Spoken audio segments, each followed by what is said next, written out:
Okay, this is Jack. Why Marduk punished the humans and not Anu himself? Okay, so what did I explain before? Is that the mind consciousness systems inside human beings, basically the system, the entire system that human beings, once they merge within powers and kind of acts and lives on its own with the human beings, is who you are, extensively suppressed, not even existent actually.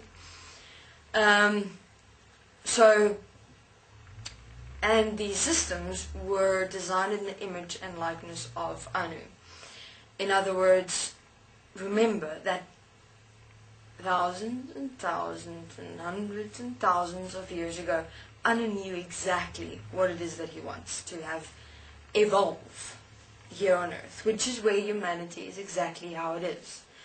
If there's one thing the Anunnaki had was the certainty of their manifestation and creation becoming what it is today. And patience derived from the certainty, of course. So he had imagined the extensive amount of patience. Such a being must have to place his creation as how it is right here, right now. So why Marduk? And because Anu obviously decided to eventually return to his creation, to his earth, which he had planned to do, which is the only way he could do it, was through having the human beings as mind consciousness systems evolve. But that's another complete topic. At the moment I'm focusing on why Marduk punished humans. Primarily because Marduk was too shit scared to stand up to Anu.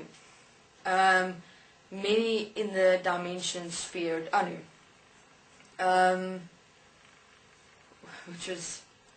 It's fascinating because, okay, I'll get to that later. Goodness, there's so much.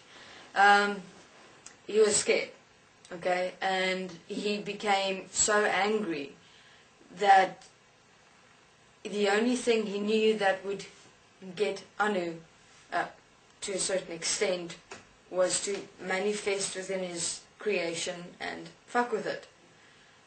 Because basically what Marduk said is, if you are going to do this to your creation, then what? Yeah, from that perspective, if you're going to do this with your creation, then neither of us might as well have it. So his plan initially was to basically destroy his manifested creation as human beings, because he said he couldn't help human beings, and therefore he decided, let me destroy them at the same time. So that was another phase. So the reason for, they say, remember they talk about the Great Flood. That was Anu that placed in the Great Flood because Marduk had basically infused himself within his creations, and the only way he knew how to remove Marduk out of what he had done, because Marduk was playing with civilization and he was busy with the Sumerians as well, working with them, and kind of a relationship, friendship started happening, and basically Anu just couldn't take it anymore because he knew Marduk was within his creation. He didn't know what Marduk could be up to. He had to monitor his creation from time to time, and he got sick and tired of it. And that's why the Great Flood occurred. He only, that's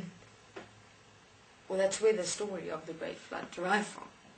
He only left a few of his creations, a certain amount, not lots, to rebuild the human form from then and recreate them. So in terms of after the Great Flood, an entire new race of humanity was again placed without the existence of Anu within them. And then, the existence of Marduk within them, excuse me. And then, Marduk basically was banned from Anu and them, etc. But he did return later, however, with the suggestion, because he also assisted then with the encodings, the languages, the numbers, and then the programming of that within the human being's mind, consciousness systems. So, now you get where the Great Flood came from. To remove Marduk from the human form, the only way you knew how to do that was to kill them.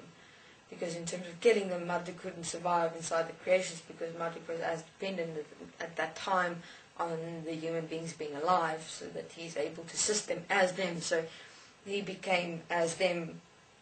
So it was like Marduk and Anu within the mind consciousness systems with the beings infused in the physical human body all together.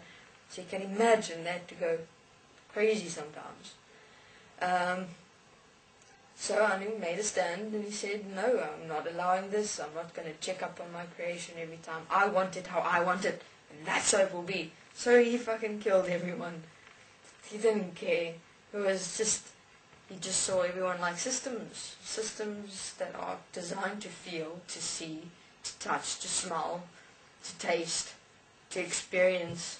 Everything is just systems. It's created of systems. It's not beings. They're beings' power to be able to exist and apparently experience it, but it's not.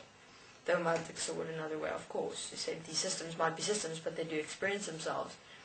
And Anu kept on saying to Marduk, but Marduk, we designed the experience of the systems. So, there was that conflict. So what is life, what is not life? What is human beings, what aren't human beings? What do you care for, what don't you care for? What do you take into consideration, what don't you? I mean, if you look at it, then since then to now, human beings are mind consciousness systems. And you've got you there, but you're powering it. So now there's one hell of a process ahead to birth life from the physical, which means to birth yourself from within that center point which you stand busy powering these systems within you. From there you must stand up and basically open yourself up and remove these systems to see who you really are. So, great fun ahead. Okay, so this is Jack. They're placing the perspective of Noah's Ark. Thank you very much.